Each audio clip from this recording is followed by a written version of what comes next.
നമസ്കാരം. ജനസേവ 2.0 യൂട്യൂബ് ചാനലിലേക്ക് ഏവർക്കും സ്വാഗതം.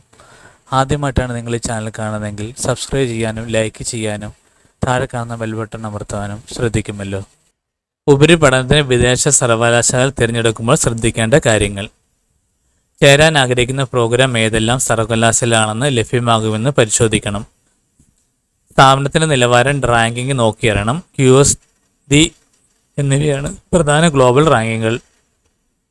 ഗവേഷണ നിലവാരം വിലയിരുത്തുന്നതിനുള്ള ARW അമേരിക്കൻ സർവകലാശാലയെ പ്രത്യേകം റാങ്ക് ചെയ്യുന്ന US news and world report അധ്യാപനത്തിൻ്റെയും തൊഴിൽക്ഷമതയുടെയും അടിസ്ഥാനത്തിൽ റാങ്കിംഗ് നടത്തുന്ന CWUR അഥവാ centre for world university ranking എന്നിവയും പരിഗണിക്കാം. വിഷയം തിരിച്ച് നിലവാരം അറിയാൻ QSD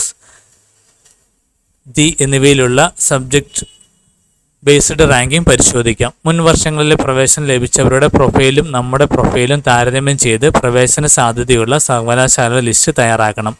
അധ്യാപകരുടെ മികവ്, പ്രോഗ്രാമിൻ്റെ ഉള്ളടക്കം, യോഗ്യത സാധ്യത, ഫീസ്, സ്കോളർഷിപ്പ് ലഭ്യത, പഠന മാധ്യമം, ഗവേഷണ സൗകര്യങ്ങൾ എന്നിവ സർവകലാശാല തിരഞ്ഞെടുക്കുന്നതിൻ്റെ പ്രധാന ഘടകങ്ങളാണ്.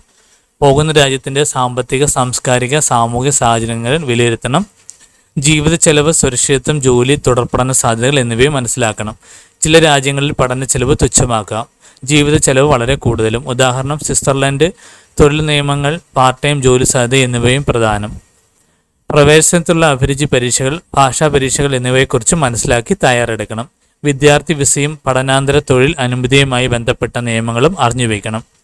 ആധികാരിക വിവരങ്ങൾക്ക് സർവകലാശാല വെബ്സൈറ്റുകളെയും സർക്കാർ വെബ്സൈറ്റുകളെയും തന്നെ ആശ്രയിക്കുക.